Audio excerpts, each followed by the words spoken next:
What's happening, folks? Back for the next installment in our watch-along of Carl Sagan's Cosmos. We're nearing the end. We're up to episode 11 out of 13.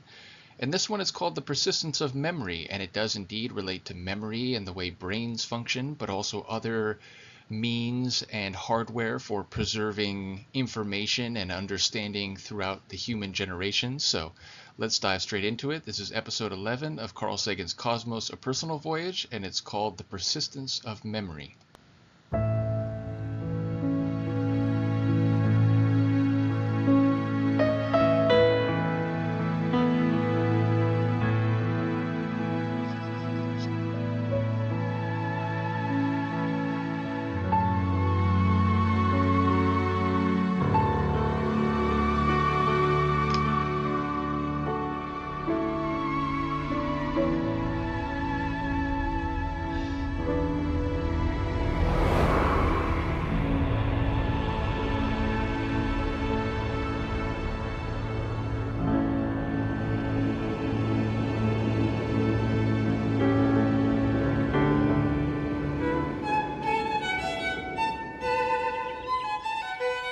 The surface of the Earth is far more beautiful and far more intricate than any lifeless world. Our planet is graced by life, and one quality that sets life apart is its complexity, slowly evolved through 4 billion years of natural selection. You can describe in detail how a rock is put together in a single paragraph, but to describe the basic structure of a tree, or a blade of grass, or even a one-celled animal, you'd need many volumes. It takes a great deal of information to make, or even to characterize, a living thing. The measuring rod, the unit of information, is something called the bit. It's an answer, either yes or no, to one unambiguously phrased question. So, to specify whether a light switch is on or off requires only a single bit. To specify something of greater complexity requires more bits. There's a popular game called 20 questions, which shows that a great deal can be specified in only 20 bits. For example, I have something in my hand. What is it? Is it alive? Yes, 1 bit. Is it an animal? Nope, 2 bits. Is it big enough to see? Yep. Does it grow on the land? Yes. Is it a cultivated plant? Nope. Well, with only 5 bits, we've made some substantial progress to figuring out what it is. With 20 skillfully chosen questions, we could easily whittle all the cosmos down to a dandelion. Indeed, one suspects that given the skilled phrasing of questions, it actually wouldn't take all 20 questions. But that is also a point about the game that children play, right? If the questions aren't artfully and insightfully crafted, it'll take more rounds of the game to reach a point where a conclusion seems likely. So, of course, it is about the way that you design a program to proceed through potential bits of information in terms of how effective that program is in terms of arriving at a conclusion in an efficient manner.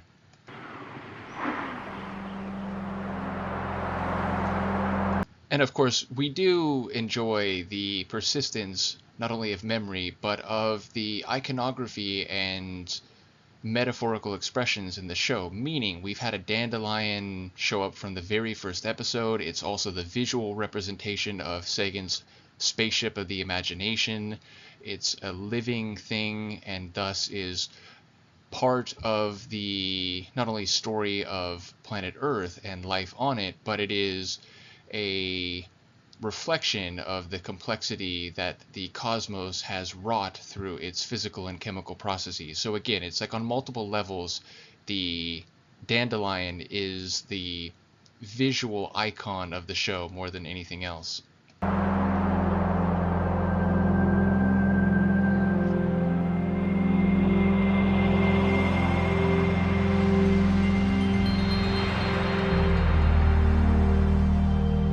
In our explorations of the cosmos, the first step is to ask the right questions. Then, not with 20 questions, but with billions, we slowly distill from the complexity of the universe its underlying order. This game has a serious purpose. Its name is science. Out here in the great cosmic dark, there are countless stars and planets, some far older than our solar system. Although we cannot yet be certain, the same processes which led on Earth to the origin of life and intelligence should have been operating throughout the cosmos. There may be 1 million worlds in the Milky Way galaxy alone, which are at this moment inhabited by other intelligent beings.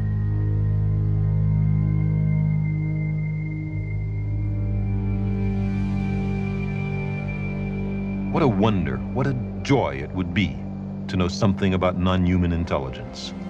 And again, not only are these episodes cumulative, where insights and understanding and information that have built up over the previous episodes become relevant in the current episode, I can tell you he is presaging and foreshadowing the next episode, which is called Encyclopedia Galactica, which relates to the idea of understanding if and where and in what capacity life exists outside the Earth, and what if we had an encyclopedia that had been able to catalog and describe such potential life. So again, that phrasing right there is not only a reflection of what we've learned so far, but an indication of the next chapter in this 13-part story.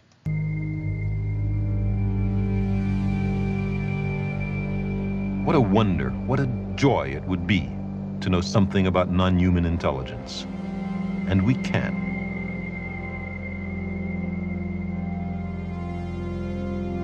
Here is an exotic inhabited world, mostly covered with a liquid.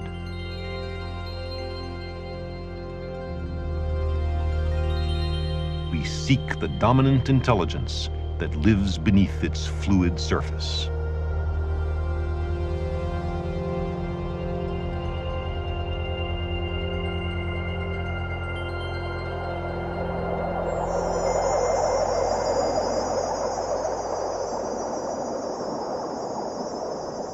This ocean of liquid water, kilometers deep, is teeming with strange forms of life.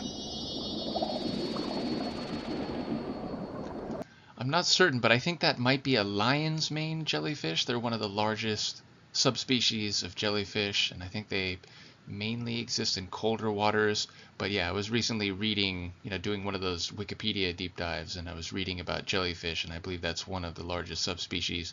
But it's true though, right? Like, for as much as we know incompletely about biology on land, biology in the oceans is far less cataloged and described and understood by biologists. And indeed, I was recently reading a different article about how it's estimated that upwards of 2/3 to 3/4 of oceanic life is not currently known or classified by human scientists. So again, it is more than anywhere else on planet Earth, a great unknown. This ocean of liquid water, kilometers deep, is teeming with strange forms of life.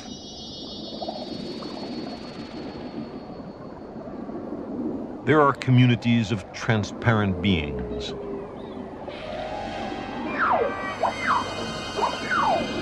There are societies of creatures which communicate by changing the patterns on their bodies.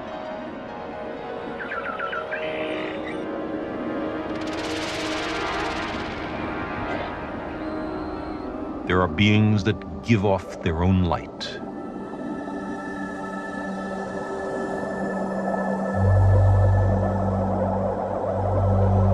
There are hungry flowers that devour passers-by, gesticulating trees, all manner of creatures that seem to violate the boundaries between plants and animals.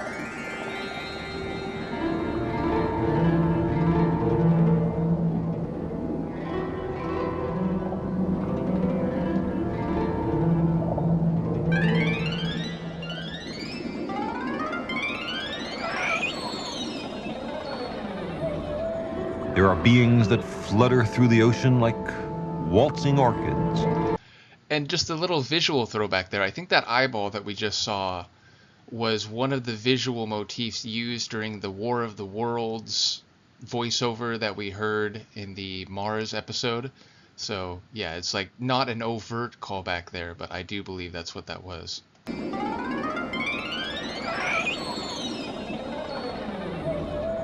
There are beings that flutter through the ocean like waltzing orchids.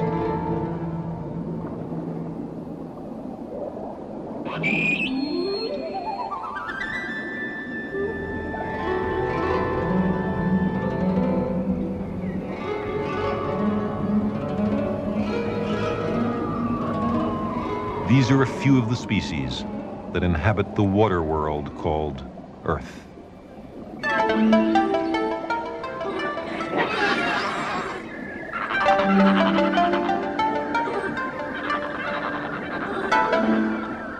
They're packed with information. Every one of them has a rich behavioral repertoire to ensure its own survival.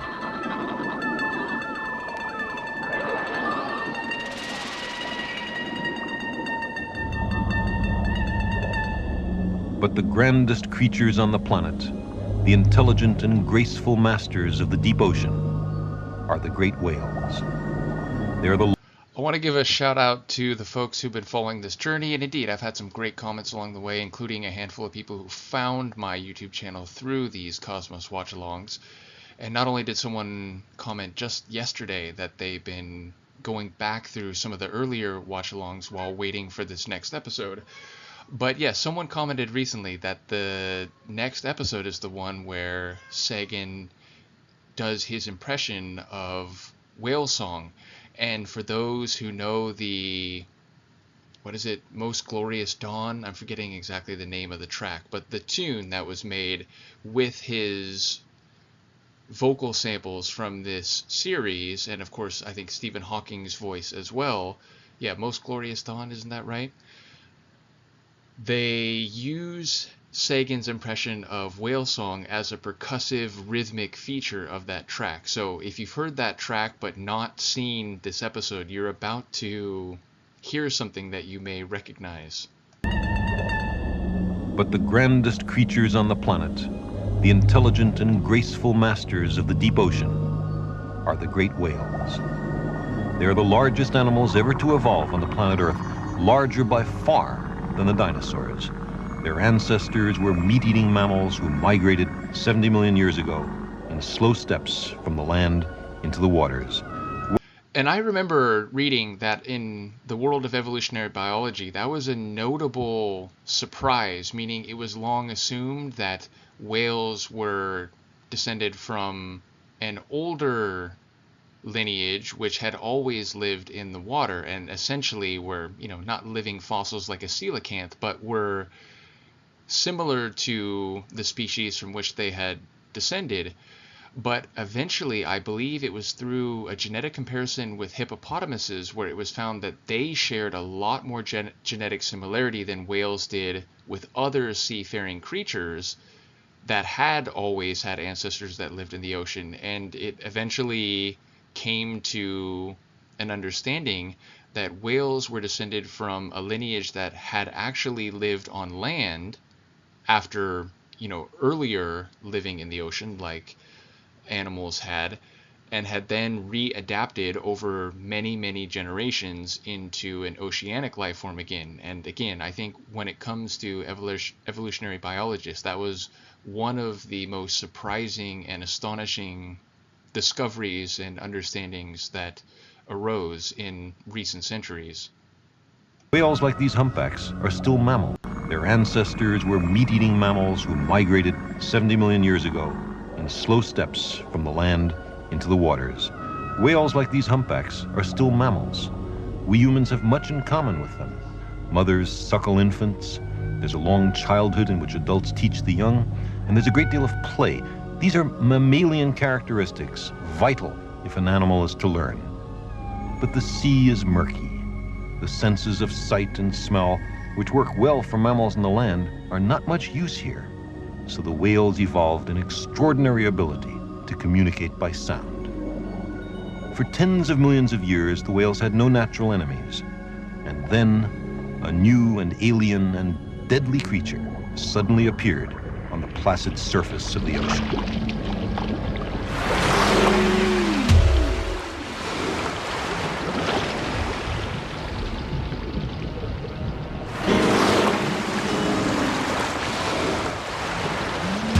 These often noisy and occasionally deadly objects first appeared in large numbers only a few centuries ago.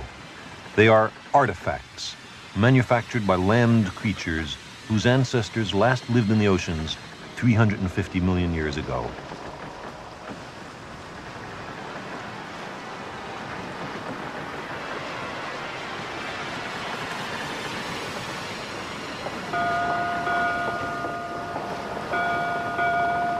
This particular one, however, is on a mission of understanding.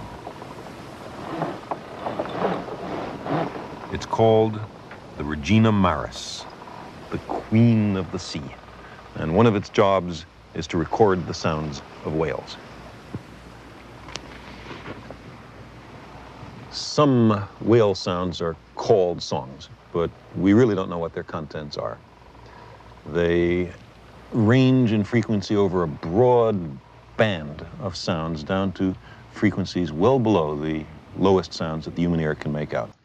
Sagan's going to talk a bit about the understanding in his time of whale songs and sounds, and a lot of it is still very valid. I do know that in recent decades, they've come to the conclusion that whales use specific sounds and phrases, shall we say, as names. And I don't know exactly the manner through which that has been interpreted and concluded, but yes, there have been advancements in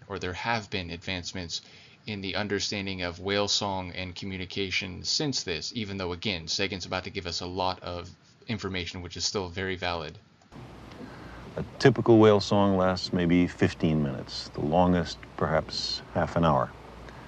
Occasionally, a group of whales will leave their winter waters in the middle of a song, and 6 months later they'll return and pick the song up at precisely the spot that they left it off. Beat for beat, measure for measure, sound for sound. Whales are very good at remembering. Other times they will come back after an absence of 6 months and the piece will have changed. A different song will be on the whale hit parade. Very often the members of the group will sing the same song together. By some mutual consensus, some collaborative songwriting, the piece changes slowly and often predictably. I'm not very good at singing the songs of whales, but here's a try. In January, a tiny fragment of a long whale song might sound like this. Whoop. In February, something like this. Whoop. And then in March, as maybe you'd predict, whoop.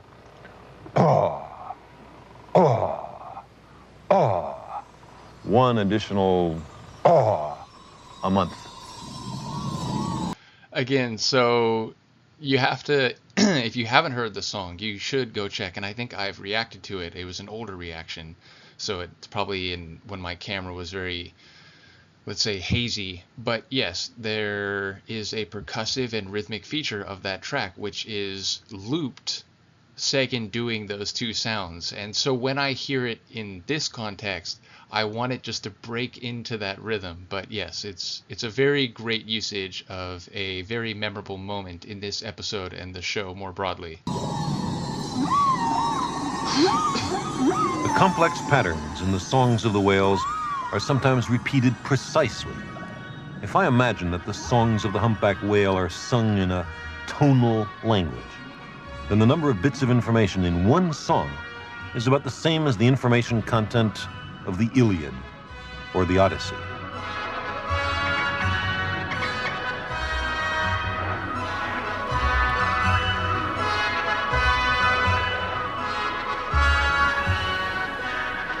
Is it just a romantic notion that the whales and their cousins the dolphins might have something akin to epic poetry?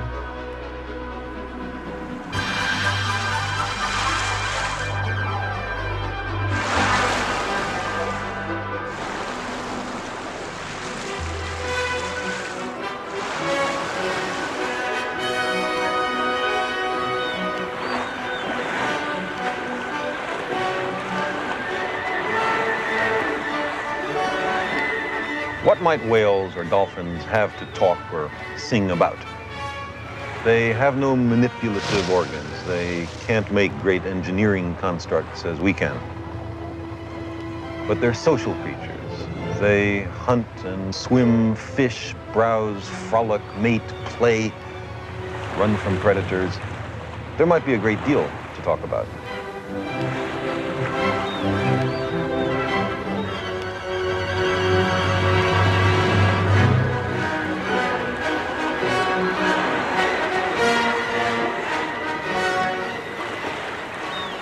The great danger for the whales is a newcomer, an upstart animal, only recently, through technology, become competent in the oceans. A creature called man. For 99.99% of the history of whales, there were no humans in the deep oceans. During this period, the whales evolved their extraordinary communications system. Some whales emit extremely loud sounds at a frequency of 20 hertz. A hertz, which is spelled H-E-R-T-Z, is a unit of sound frequency, and it represents one sound wave entering my ear every second. A frequency of 2,000 hertz sounds and looks like this. 200 hertz like this, and 20 hertz like this, although your television set may not transmit sounds with frequencies as low as 20 hertz. The American biologist Roger Payne has calculated that there's a deep sound channel in the ocean at these frequencies through which two whales could communicate with each other essentially anywhere in the world. One whale might be off the Ross ice shelf in Antarctica and communicate with another whale in the Aleutians in Alaska. For most of their history, the whales seem to have established a global communications network. What two whales might have to say to each other, separated by 15,000 kilometers, I haven't the foggiest idea. But maybe it's a love song cast into the vastness of the deep. I will say there is an acid trance tune that I've reacted to, which I believe is called Endless Dreams. Oh no, Endless Dreams is like one of the variants of it, though I do think that's the one that I reacted to. But it's Dreams of Fantasy, and it features whale song. And so not only do I think it's just a great tune in general, but I have a special affinity for it in part because of my understanding and appreciation for the significance, the complexity, and the impressive biological achievement of whale song that I encountered and came to have through this episode. So yeah, again, if you're interested, I think you can check it out. I think it was the Endless Dreams variant that I reacted to on my channel. 1,000 kilometers, I haven't the foggiest idea. But maybe it's a love song cast into the vastness of the deep.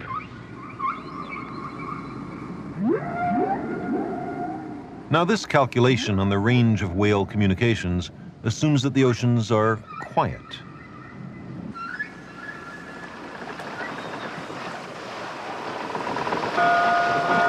But in the 19th century, sailing ships like this one began to be replaced by steamships, another invention of those strange land animals. Commercial and military vessels became more abundant. The noise pollution in the sea got much worse, especially at a frequency of 20 hertz. The crew of this vessel tried consciously to keep her quiet, but when its engine is turned on, it gets very loud at a frequency of 20 hertz. Whales communicating across the oceans must have experienced greater and greater difficulties. The distance over which they could communicate must have steadily decreased. 200 years ago, a typical distance that some whales could communicate across was perhaps 10,000 kilometers. Today, on a typical day, the corresponding number is perhaps a few hundred kilometers. We have cut off the whales from themselves. Creatures which were freely communicating for tens of millions of years have now effectively been silenced.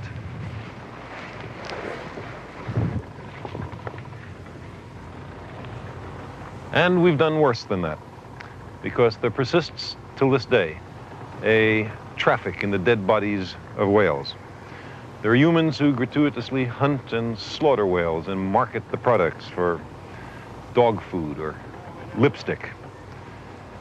Many nations understand why whale murder is monstrous, but the traffic continues chiefly by Japan and Norway and the Soviet Union. We use the word monster to describe an animal somehow different from us, somehow scary. But who's the more monstrous? The whales who ask only to be left alone to sing their rich and plaintive songs, or the humans who set out to hunt them and destroy them and have brought many whale species close to the edge of extinction? And again, like, not to harp on this point or to spend too long, sort of offering my own opinion, but yes, like, subsistence hunting of different species is something that goes back with humanity before the written record, before history, as we call it.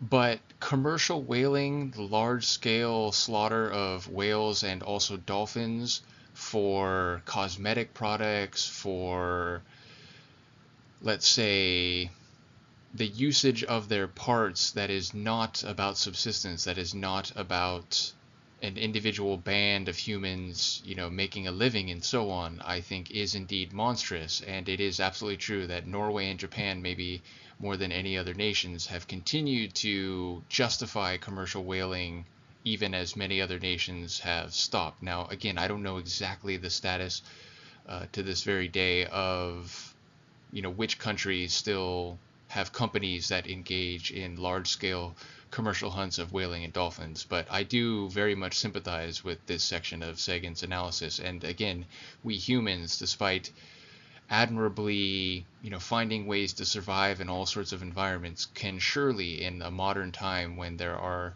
so many other ways to produce products that have a utilitarian use, do not need to engage in that type of commercial whaling and dolphin hunting as it existed in, say, the 19th century or 18th century, when on some level our understanding was such that maybe it wasn't seen as monstrous as we now know it to be.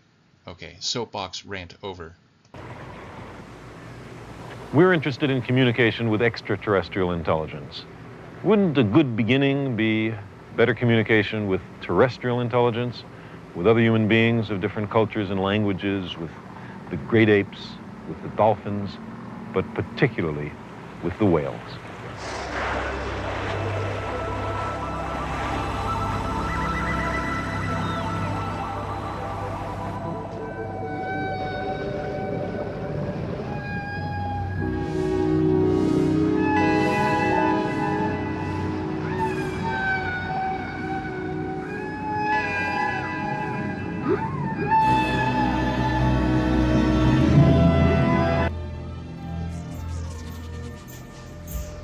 The gene library of whales and people and almost everybody else on Earth is made of DNA. The only function of this complex molecule is to store and copy information. We see here the set of instructions in human DNA, written in a language billions of years older than any human tongue. Each colored cluster of atoms is a letter in the genetic alphabet, the language of life. And there are billions of letters, many billions of bits of information. If you came from somewhere very different, you wouldn't be able to specify a whale or a person in a game of 20 questions with only 20 bits. But a game called 10 billion questions might just work. Every organism on Earth contains as its inheritance and legacy a portable library. And the more bits of information you have, the more you can do. And then, of course, there's the, I don't know if irony is the right word, but the surprising reality that a lot of DNA is repetitive, or what is sometimes called junk DNA, where it's actually not responsible for coding proteins that bear any impact on physiology and so on. So it's one of those, let's say, extensive libraries where there are maybe many books that are not actually checked out or used, but of course there are some, and an important minority, that are crucial for defining what information can be understood and utilized in that library. The simplest organism, a virus, and the more bits of information you have, the more you can do. The simplest organism, a virus, needs only about 10,000 bits, equivalent to the amount of information on one page of an average book. These are all the instructions it needs to infect some other organism and to reproduce itself, which are the only things that viruses are any good at. A bacterium uses roughly 1 million bits of information, about 100 printed pages. Bacteria have a lot more to do than viruses because they're not thoroughgoing parasites. Bacteria have to make a living. What about a free-swimming, one-celled amoeba? These creatures are also microscopic, but in the realm of one-celled animals, they are giants, the whales of the microbial world. Each contains about 400 million bits in its DNA, the equivalent of about 80 volumes of 500 pages each. That's how much information it takes to make an amoeba, a creature like a small city, wandering through a drop of water. And what about a whale or a human being? Well, the answer seems to be that there's 5 billion bits. 5 billion bits of information in our encyclopedia of life, in the nucleus of every one of our cells. So if written out in, say, ordinary English, those instructions, that information, would fill 1,000 volumes. Think of it. In every one of the 100 trillion cells in your body, there's the contents of a complete library of instructions on how to make every part of you. Those cells are smart.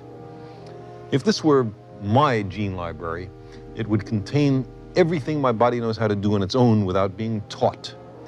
The ancient information is written in exhaustive, careful, redundant detail. How to laugh, how to sneeze, how to walk, how to recognize patterns, how to reproduce, how to digest an apple. If written out in the language of chemistry, what would the instructions for digesting the sugar in an apple look like? Well, let's see. Amino acid synthesis, polypeptide chains, transfer RNA, genetic code, enzyme expression, enzyme phosphorylation, we're getting warm, hexose monophosphate shunt, citric acid cycle. Here we are, anaerobic glycolysis. Now, eating an apple may seem like a very simple thing, but it's not. In fact, if I consciously had to remember and direct all the chemical steps required to get energy out of food, I'd probably starve to death. And yet, even a bacterium can do anaerobic glycolysis. That's why apples rot. It's lunchtime for the bacteria. They and we and all the creatures in between possess similar genetic instructions. Our separate gene libraries have many pages in common, which is, by the way, another reminder of the deep interconnection of all living things on our planet because of a common evolutionary heritage. Our present human technology can duplicate only a tiny fraction of the intricate biochemistry which our bodies seem to perform so effortlessly. But we're just beginning the study of biochemistry. Evolution has had billions of years of practice. And indeed, that's still essentially true, but obviously biochemistry and even genetic engineering is greatly advanced from the time of this show, like 45 years later.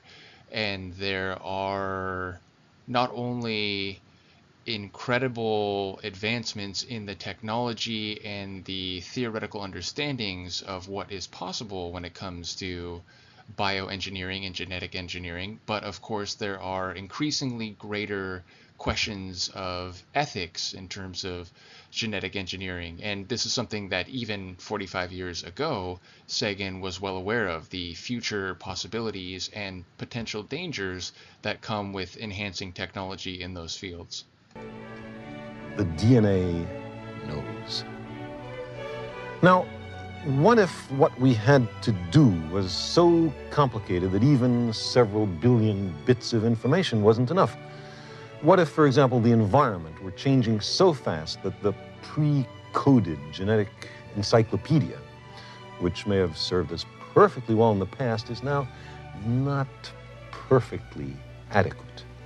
Why, then, even a gene library of 1,000 volumes wouldn't be enough. That's why we have brains. Like our other organs, the brain has evolved, increasing over millions of years in complexity and information content. Its structure reflects all the stages through which it has passed. The brain has evolved from the inside out.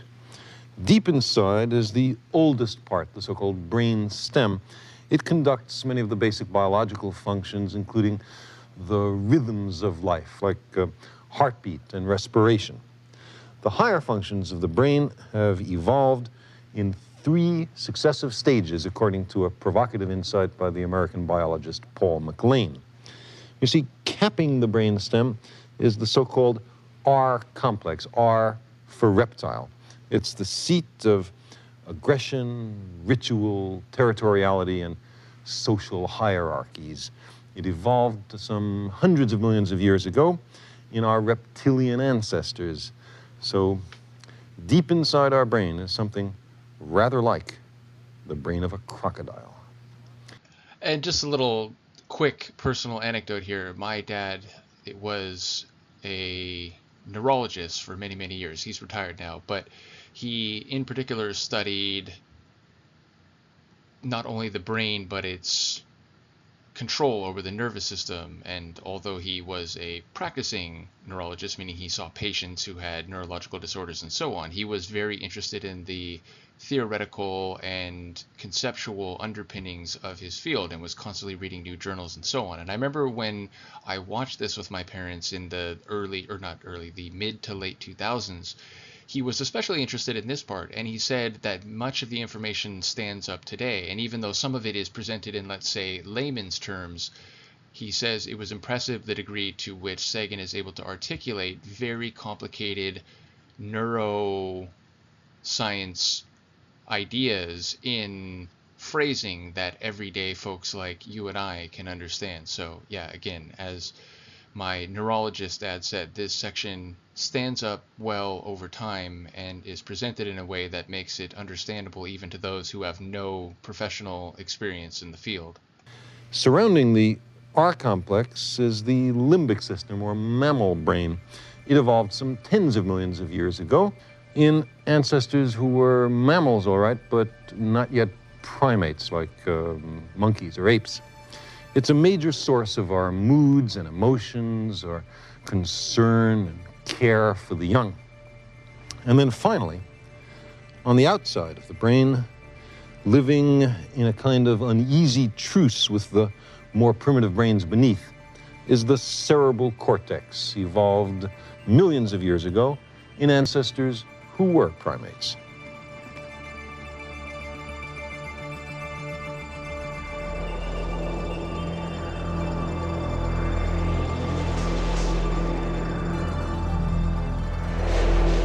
This is the point of embarkation for all our cosmic journeys.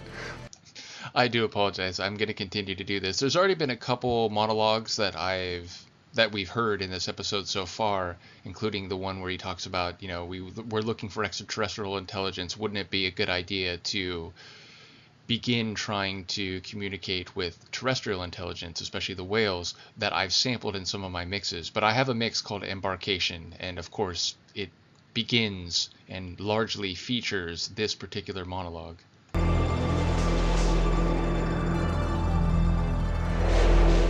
This is the point of embarkation for all our cosmic journeys, the cerebral cortex, where matter is transformed into consciousness. Here, comprising more than 2/3 of the brain mass, is the realm both of intuition and of critical analysis.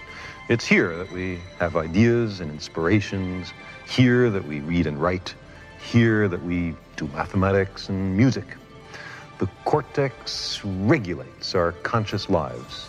It is the distinction of our species, the seat of our humanity. Art and science live here. Civilization is a product of the cerebral cortex. I also have a mix called Liberation, which I believe samples this larger section as well. So again, I know some of the people who are following this channel may not be, following my DJ mixes, but I know some of you are, so I feel like I do have to mention these things. Behind the forehead are the frontal lobes of the cerebral cortex. They may be the places where we anticipate events, where we figure out the future. But if we can foresee an unpleasant future, we can take steps to avoid it. Down here in the frontal lobes may be the means of ensuring human survival if we have the wisdom to pay attention. Inside the cerebral cortex is the microscopic structure of thought.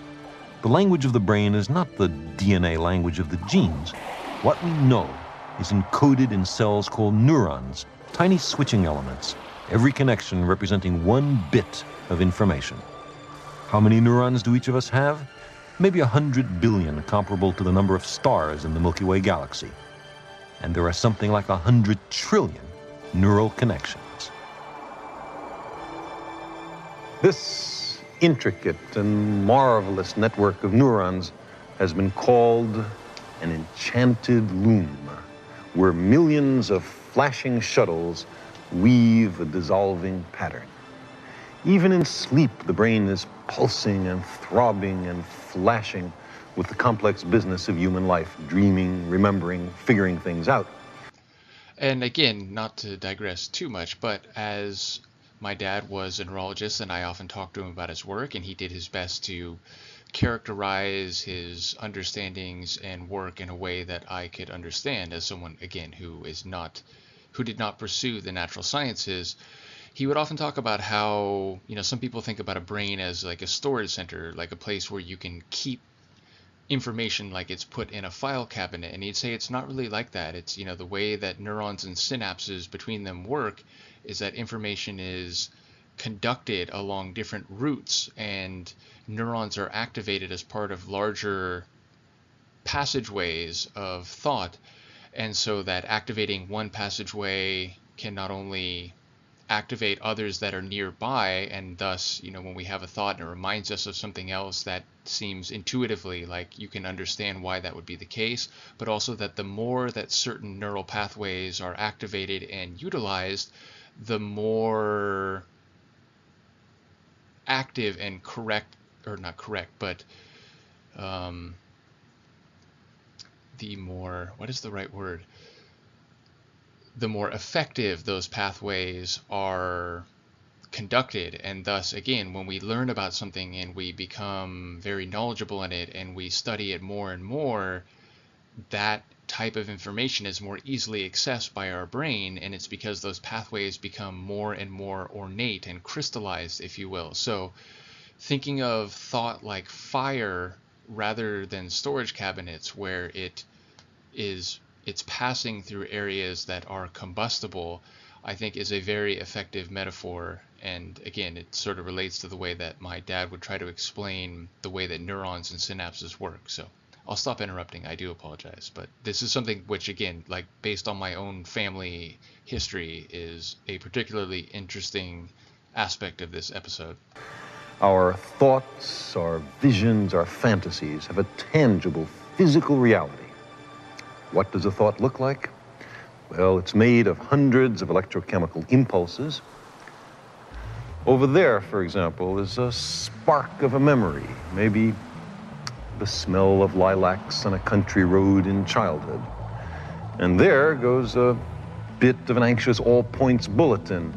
Perhaps, where did I leave my keys? The neurons store sounds, too, and snatches of music. Whole orchestras play inside our heads.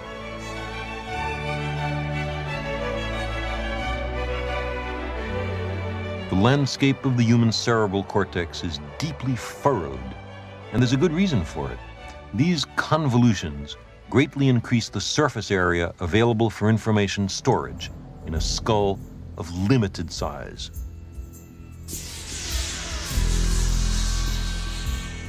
The world of thought is roughly divided into two hemispheres. Over there is the right hemisphere of the cerebral cortex. It's mainly responsible for pattern recognition, intuition, sensitivity, creative insights. And over here is the left hemisphere, presiding over rational, analytic, and critical thinking.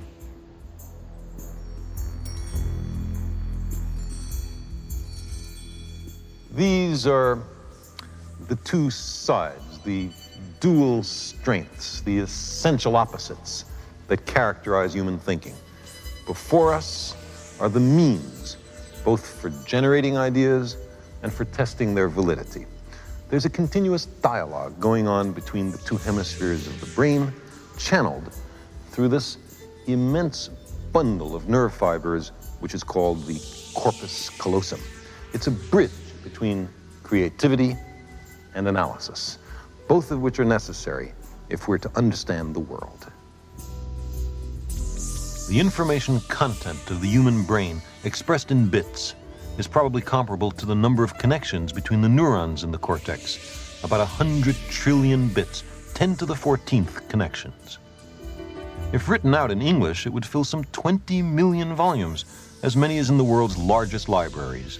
The equivalent of 20 million volumes worth of information is inside the heads of every one of us. The brain is a very big place in a very small space. Most of the books in the brain are up here in the cerebral cortex. Down there, in the basement of the brain, are the functions that our remote ancestors mainly depended on for survival: aggression, child rearing, sex, the willingness to follow leaders blindly, lots of things that we can still recognize in our lives today. Of the higher brain functions, some of them, like reading, writing, speaking, seem to be located in particular places in the cerebral cortex. On the other hand, each memory seems to be stored in many separate locales in the brain. Old memories are in lots of places.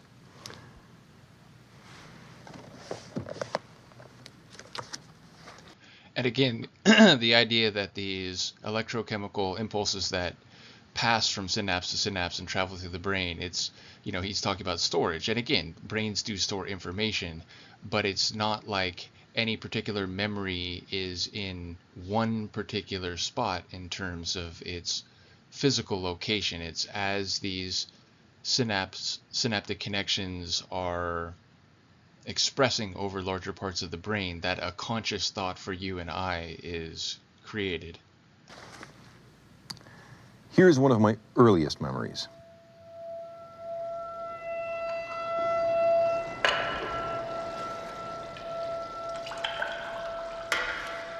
That's a good boy. Lunch is almost ready.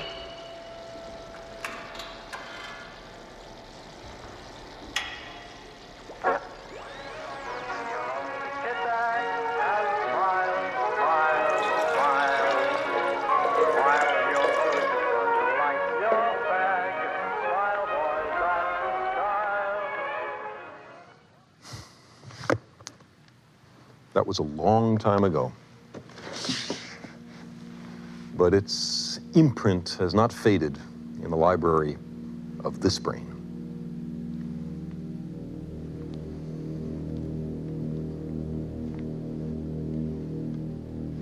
But the brain does much more than just recollect.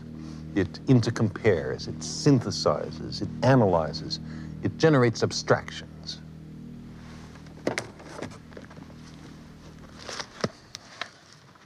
The simplest thought, like the concept of the number 1, has an elaborate logical underpinning. The brain has its own language for testing the structure and consistency of the world, but we never see the machinery of logical analysis, only the conclusions. Though that does remind me, and for those interested in mathematics or formal logic, Bertrand Russell, pretty famous philosopher, he did a Principia, not the same one as Isaac Newton, of course, but a work with, I think it was Sir Alfred Whitehead, and they spent many, many pages and mathematical expressions giving the logical underpinning for 1 plus 1 equals 2, which again, to us, it's sort of natural, intuitive, one item plus another item, well, it's two items, but the logical underpinning of that is actually very complicated. And so, yeah, for those who are into that type of thinking, there are humans who've tried to get at the deeper logical underpinnings for why that makes sense and is correct in a mathematical sense. There's so much more that we must figure out than the genes can know. That's why the brain library has 10,000 times more information in it than the gene library. Our passion for learning is the tool for our survival.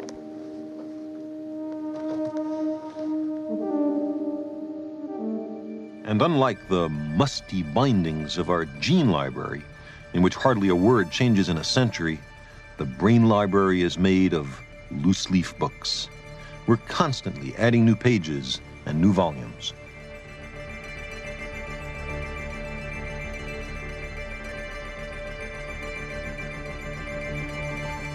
Emotions and ritual behavior patterns are built very deeply into us. They're part of our humanity, but they're not characteristically human.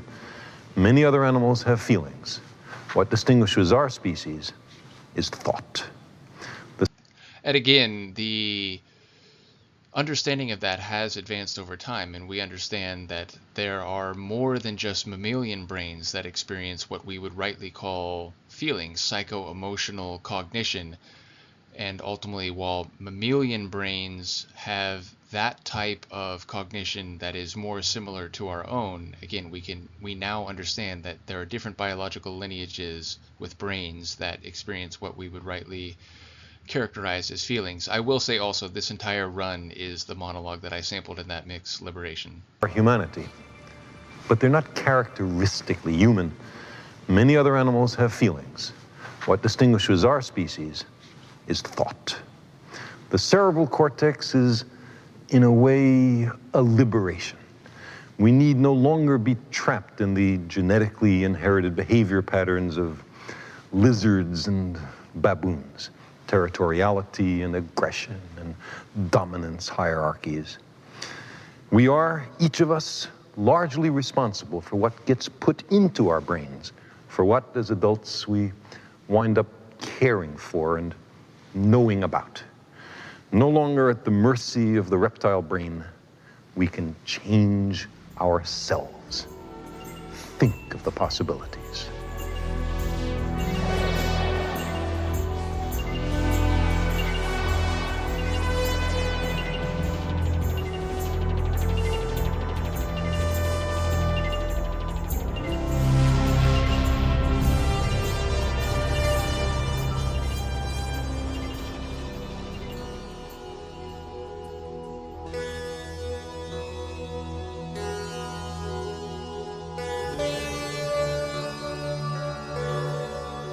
The city, like the brain, has evolved in successive stages.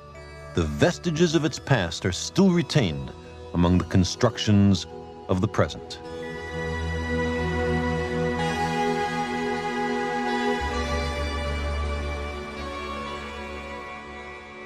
A city like New York developed from a small center and slowly grew, leaving many of the old parts still functioning. Some of the major streets date to the 17th century. Its commercial hub. You know, I didn't think I'd be making this reference. I forgot about that. So one of my research projects as a graduate student was studying one of the founding fathers of the U.S. called Gouverneur Morris, and he was a larger-than-life figure. He had a peg leg. He was sort of a rake, if you will, but he also argued passionately against slavery. He was an abolitionist at a time when, among influential figures, that was far less common. And he actually was one of the people who designed the New York street grid of the 18th century.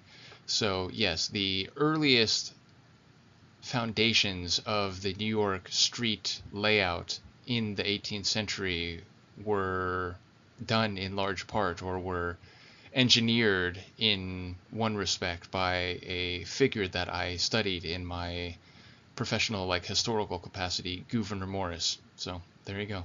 Developed from a small center and slowly grew, leaving many of the old parts still functioning. Some of the major streets date to the 17th century, its commercial hub to the 18th century, the water and gas works to the 19th, the electrical and Apologies, did I say 17th century? I meant 1700s, 18th century. So again, like, there were, of course, street plans and designs which preceded Mr. Morris. But again, some of the, like, still extant street vestiges of earlier metropolitan New York were, again, in some respects, the work of people like Gouverneur Morris. communication systems to the 20th century.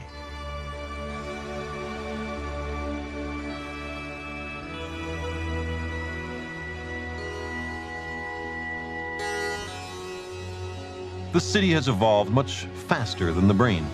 Only 10,000 years ago, the human brain looked exactly as it does today, and we were just as smart. But there were no cities, only a few scattered encampments in the vast primordial forests. Today, it's just the opposite. Forests and grasslands often seem like scattered islands in a sea of cities.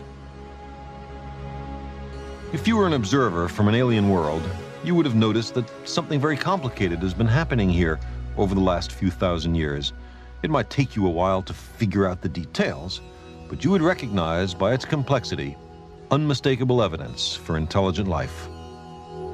On closer scrutiny, you might even be able to recognize individual intelligent beings.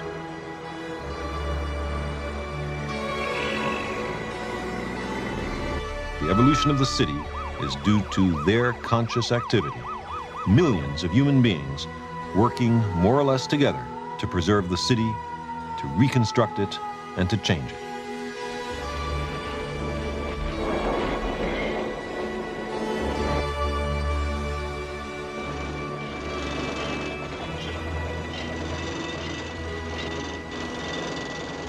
It might be more efficient if all civic systems were periodically replaced from top to bottom. But as in the brain, everything has to work during the renovation. So the city mostly adds new parts while the old parts continue, more or less, to function. For example, in the 17th century, you traveled between Brooklyn and Manhattan across the East River by ferry. In the 19th century, the technology became available to construct a suspension bridge across the river. It was built precisely at the site of the ferry terminal because major thoroughfares were already converging there. Later, when it became possible to construct a tunnel under the river, that too was built in the same place and for the same reason. This use and restructuring of previous systems for new purposes is very much like the pattern of biological evolution. Or consider 3rd Avenue. In the 17th century, you made your way uptown on foot or on horseback. A little later, there were coaches, the horses prancing, the coachmen cracking their whips. And then these were replaced by horse-drawn trolleys clanging along fixed tracks on this avenue. Then electrical technology developed, and a great elevated railway line was constructed called the 3rd Avenue L, which dominated this street Until 1954, when it was utterly demolished. Anyway, the L was then replaced by buses and taxi cabs, which still are the main forms of public transportation on 3rd Avenue. Now, as gasoline becomes a rare commodity, the internal combustion engine will be replaced by something else. Maybe public transport on 3rd Avenue in the 21st century will be by, I don't know, pneumatic tubes or electric cars.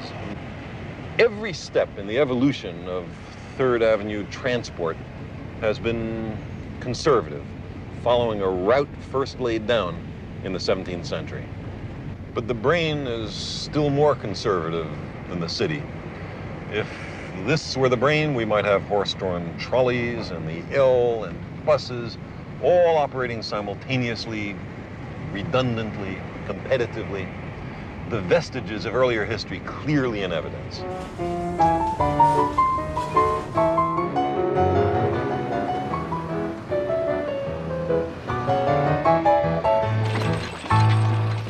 When our genes could not store all the information necessary for our survival, we slowly invented brains.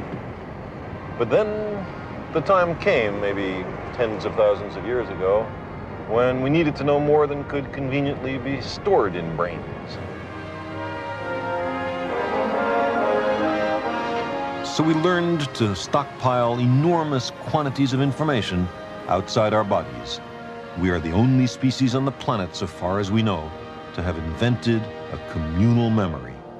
The warehouse of that memory is called the library. And of course, even before written works by hand and later written works through printing press, humans were using language, our form of verbal communication, to preserve memory across the generations through what is now called, the oral record, the teaching of information from one generation to another, so that information was being accumulated outside of human brains, even as if, of course, language and its transmission was a product of those very brains. Libraries also have evolved. The Assyrian library of Assurbanipal had thousands of clay tablets. The celebrated library of Alexandria in Egypt consisted of almost 1 million papyrus scrolls. Great modern libraries, like the New York Public Library, contain some 10 million books. That's more than 10 to the 14th bits of information in words. More than 100 trillion bits. And if we count pictures, it's something like 10 to the 15th bits of information. Now, that's more than 10,000 times the total number of bits of information in our genes. Something like 10 times the total amount of information in our brains. If I were to read a book a week for my entire adult lifetime, and I lived an ordinary lifetime, when I was all done, I would have read maybe a few thousand books, no more. In this library, that's from about here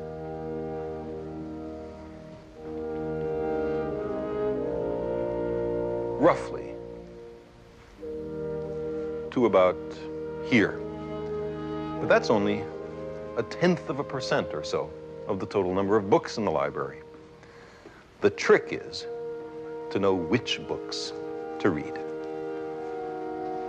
But My advice, read books by Carl Sagan. they're all here.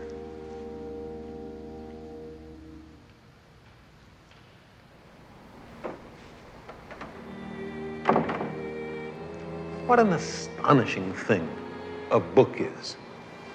It's a flat object made from a tree with flexible parts on which are imprinted lots of funny dark squiggles. But one glance at it and you're inside the mind of another person. Maybe somebody dead for thousands of years. Across the millennia, an author is speaking clearly and silently inside your head, directly to you. Writing is perhaps the greatest of human inventions, binding together people who never knew each other, citizens of distant epochs. Books break the shackles of time. A book is proof that humans are capable of working magic, and this room is filled with magic. I get emotional at that part every time. It's just an incredible description and an accurate characterization of the marvel of human language, the crucial and critical role that books have played in the accumulation of memory and information, and the astonishing experience, when you really think about it, of what reading is. As he says, the thoughts of another person, maybe thousands or at least hundreds of years previous, directly inside your head and connecting people, cultures, and generations that are distantly apart in all respects. It's just remarkable. It is indeed, as he says, magic. Some of the earliest authors wrote on bones and stones. Cuneiform writing is the remote ancestor of the modern Western alphabet. It was invented in the Near East about 5,000 years ago. Its purpose? To keep records. Records of the purchase of grain, the sale of land, the triumphs of kings, the statutes of priests, the positions of the stars, the prayers to the gods. This cone was made around the year 2350 BC. 4,300 years ago, there were people chipping and chiseling away the message on this cone. What is that message? It's a prayer. The inscription on this cylinder honors a king, Nebuchadnezzar, king of Babylon, in the 6th century BC. For thousands of years, writing was chiseled into stone, scratched onto wax or bark or leather, painted on bamboo or silk or paper, but always in editions of one copy at a time, always, except for inscriptions on monuments, for a tiny readership.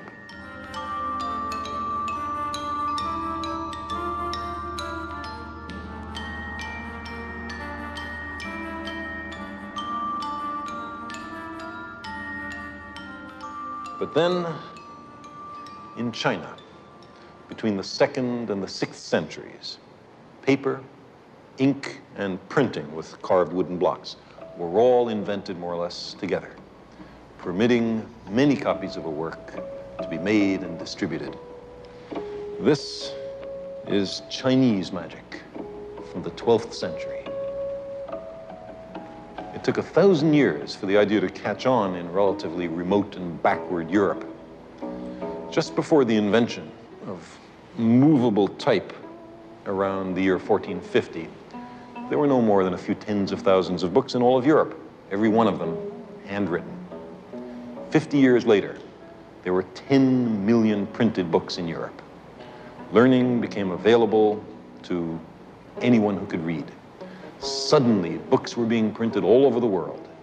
Magic was everywhere. It is 23 centuries since the founding of the Alexandrian Library. Since then, 100 generations have lived and died. If information were passed on merely by word of mouth, how little we should know of our own past. How slow would be our progress. Everything would depend on what we had been told, on how accurate the account. Ancient learning might be revered, but in successive retellings it would become muddled and then lost. Books permit us to voyage through time, to tap the wisdom of our ancestors.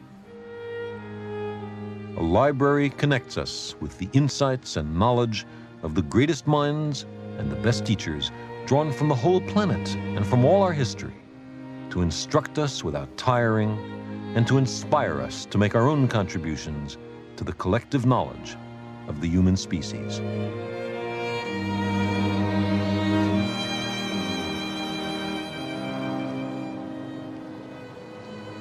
There's a fair number of Gutenberg Bibles and first folios of Shakespeare in the world, but most of the books you see in front of you are limited editions with very few surviving copies. But there also exists in the world mass printings of paper-bound books that I think are still more wonderful. More on that in a moment. I will say, at my university library, there was a special collections room and, a special librarian who would help you get what you needed if you found out that it was part of the collection. But as he says, they were older books, sometimes, with very limited copies.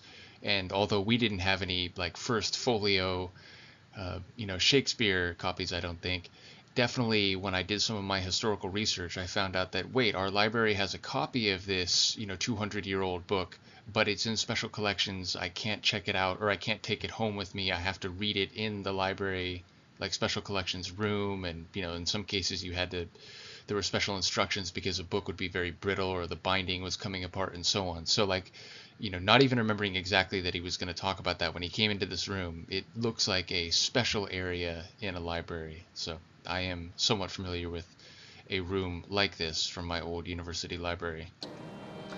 But there also exists in the world mass printings of paper-bound books that I think are still more wonderful. For the price of a modest meal, you get the history of Rome. Books are like seeds. They can lie dormant for centuries, but they may also produce flowers in the most unpromising soil.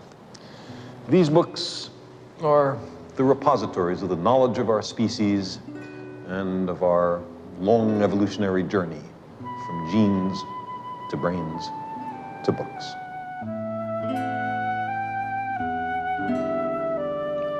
And sorry to pause again, but that is a good point that he made about, the difference between the oral record, where, again, information was being preserved across generations outside of human brains, but the fidelity of that information, the way that in a game of telephone, for example, a simple sentence can be distorted even after only a few tellings, the idea of that information over generations. And again, maybe some people less skilled in language, or perhaps, for their own purposes within some community, would alter that information or change the story.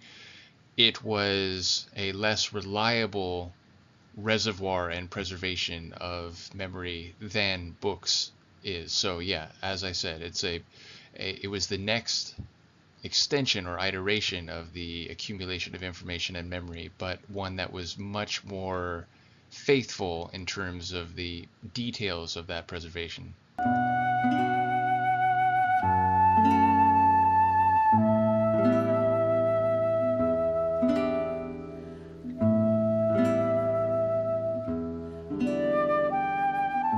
Libraries in ancient Egypt bore these words on their walls: nourishment for the soul. And that's still a pretty fair assessment of what libraries provide.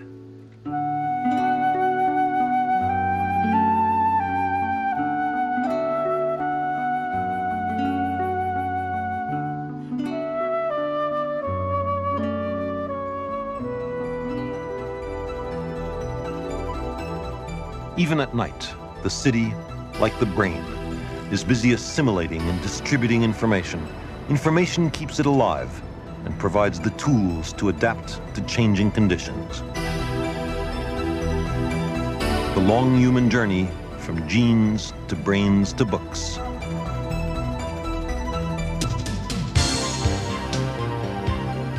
Information itself evolves, nurtured by open communication and free inquiry.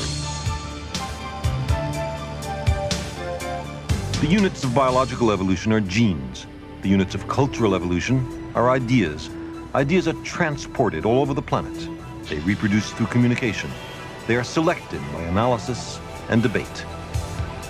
And of course, like meme theory, which, not memes as in like social media memes, although that is one subvariant of the larger idea, that is a field that has definitely come to be more clearly defined since Sagan's time. And the idea of a piece of information, an idea that can be transferred from one brain to another, and that can be disseminated and, in one sense, infect brain after brain, not like necessarily anyway, in the more, let's say, negative usage of the word infect. That, again, is a field which has taken shape to a much larger degree since Sagan's time. And so I forget exactly, I think it was like Susan Blackwood who like initially coined the term meme. But yes, like what he's talking about here is essentially what we now talk about in terms of like meme theory as it relates to the cataloging, or rather the definition and transmission of idea units. Cultural evolution are ideas. Ideas are transported all over the planet. They reproduce through communication. They are selected by analysis and debate. In the last few millennia, something extraordinary has been happening on the planet Earth. rich information from distant lands and peoples has become routinely available. The number of bits to which we have access has grown dramatically.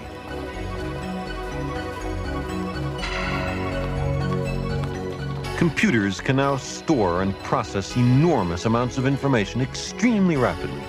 In our time, a revolution has begun, a revolution perhaps as significant as the evolution of DNA and nervous systems and the invention of writing. Direct communication among billions of human beings is now made possible by computers and satellites. And while we can, of course, chuckle a little bit at the size of the monitors and even the hard drives and so on that we saw, I think some of these shots are actually from the later, 90s version, the DVD, home release, where I know they've updated some of the shot sequences based on, further technology and better, video production that was not available in the original broadcast in the early 80s. So yeah, I think some of those shots, including especially maybe a shot like that guy in the park with the laptop on his lap, that's probably not a shot that was in the original version of this episode. The potential for a global intelligence is emerging, linking all the brains on Earth into a planetary consciousness. Elsewhere, there may be brains, even planetary brains, but there will be no brains quite like ours. Mutation and natural selection are basically random processes. If the Earth were started over again, intelligence might very well emerge, but anything closely resembling a human being would be unlikely. On another planet with a different sequence of random processes to make hereditary diversity and a different environment to select particular combinations of genes, the chance of finding beings very similar to us must be close to zero. But the chance of finding another form of intelligence isn't close to zero. Their brains may well have evolved from the inside out as ours have. They may well have switching elements analogous to our neurons, but their neurons might be very different. Maybe they're superconductors which work at very low temperatures, in which case their speed of thought might be 10 million times faster than ours. Or perhaps their neurons are not in direct physical contact with each other, but in radio communication, so a single intelligent being could be distributed among many different organisms. There may be planets on which intelligent beings have not 10 to the 11th neurons each as we do, but 10. That's another one of those dub moments. Clearly there was some calculation that was made after they shot it, and they're like, oh, wait a minute, we need to adjust that mathematical number a bit. You can just hear the audio difference. Among many different organisms. There may be planets on which intelligent beings have not 10 to the 11th neurons each as we do, but 10 to the 20th or 10 to the 30th. I wonder what they would know. If we could make contact, there would be much in their brains that would be of enormous interest to ours. And vice versa. I think extraterrestrial intelligence, even beings astonishingly more evolved than we, will be curious about us, about what we know, how we think, the course of our evolution, the prospects for our future. Within every human brain, patterns of electrochemical impulses are continuously forming and dissipating. They reflect our emotions, ideas, and memories. When recorded and amplified, these impulses sound like this. But would an extraterrestrial being, no matter how advanced, be able to read the mind that made these sounds? We ourselves are far from being able to do so. But in fact, we have sent the very impulses you are hearing, reflecting the emotions, ideas, and memories of one human being, on a voyage to the stars. So he's about to talk about the golden record again that was on the Voyager, or is on the Voyager probes. And I can tell you, having read Cosmos the book and also some other material from Sagan, that the individual human being to which he just referenced is his one-time wife, Andrew Yan, who we saw at the beginning of the series giving the introduction and who is one of the main writers of the show. So yeah, they recorded a session of her brainwaves, and that is some of the information that's included on the golden record. And again, records, like books, are a way to preserve information in great fidelity and, transmit sounds and ideas and language across time in a physical format outside of human brains. Very impulses you are hearing, reflecting the emotions, ideas, and memories of one human being on a voyage to the stars. And I apologize, but I remember what Sagan says, or what Andrew Yan has said about when they recorded those brainwaves in that particular session.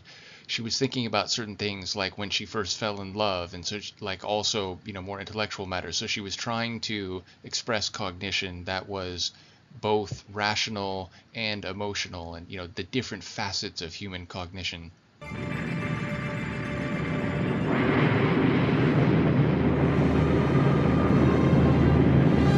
In August and September 1977, 2 Voyager spacecraft were launched on an epic journey to the outer solar system and beyond.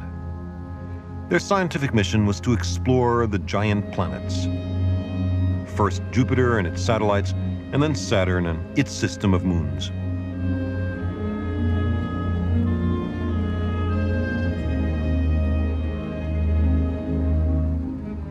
Close encounters with these great worlds accelerate the Voyager spacecraft out of the solar system.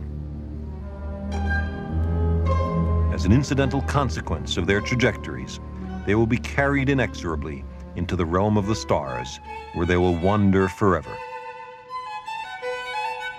The ships will be slightly eroded within the solar system by micrometeorites, planetary ring systems, and radiation belts. But once past the planets, they will endure for 1 billion years in the cold vacuum of interstellar space. Perhaps in the distant future, beings of an alien civilization will intercept these ships. They will examine our spacecraft and understand much about our science and technology. But a machine alone can tell only so much about its makers. So each bears a golden phonograph record with not only the brainwaves of a woman from Earth, but also an anthology of the music and pictures and sounds of our planet, including greetings in 60 human languages and the salutations of the humpback whales. The record cover bears instructions on how to hear the sounds and see the pictures encoded on the disc, including some snapshots from the family album of a distant world.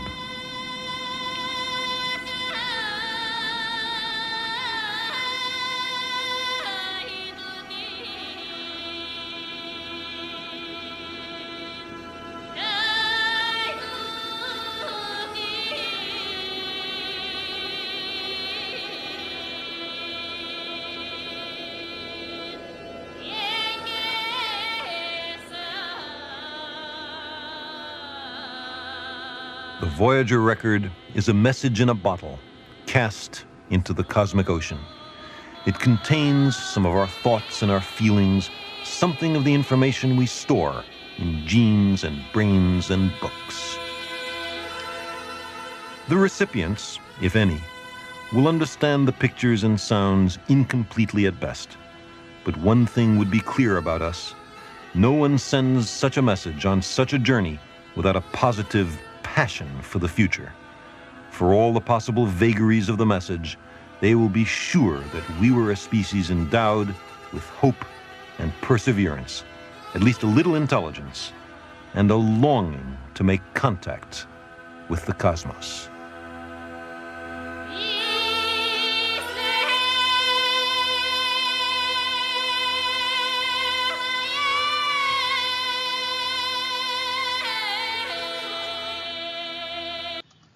Two things. I think I've sampled that particular run in a number of mixes. I know I did a transmix called A Positive Passion, or I think just Positive Passion, which features that most prominently, and which is certainly here on my YouTube. I remember because it was one of the first mixes I uploaded when I started this channel, and I think it actually got like a fair number of views. But secondarily, the track we're hearing is called the Bulgarian Shepherdess Song. I don't know like its traditional name, but that's what it's called in the Cosmos soundtrack, and I do think I've reacted to it in my audio reactions.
And indeed, it's like, I let these credit sequences play every time, not just because they're part of the episode, and I think, they're part of the experience, but not only do people like Adrian Malone and Steven Soder and Andrew Yan and, of course, Carl deserve all the plaudits and appreciation for this wonderful show and reservoir of human memory and information and perspective, but all the other people that you see, the editors, the people who made the visual sequences, the script writers and so on, like the production of this show, like every name is important because it's such a testament to what the magic that humans are capable of. So I think it's important to go through all the credits, not just because the song's still playing and there might be a 10 years later segment and so on, but even if it was just the credits at the end, I think it's important to see.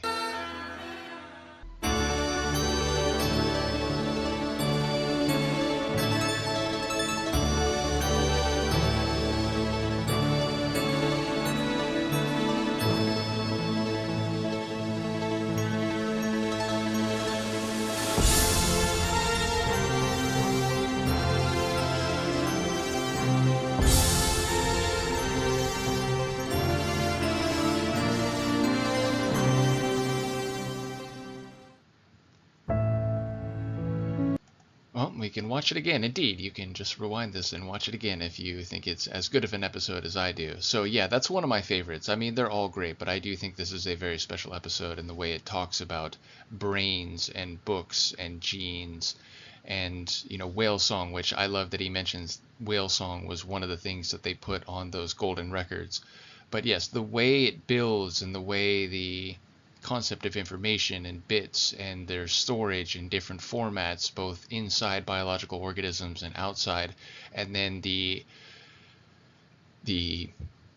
robotic emissaries that are the Voyager probes carrying some of that information out. And again, it's possible they'll never ever be found by an intelligent extraterrestrial species, but the message in a bottle, what they represent for humanity, I think is very inspiring and profound. So yes, I love this episode. I love this show. 2 more episodes to go. Tell me what you think, and I will see you for the next one.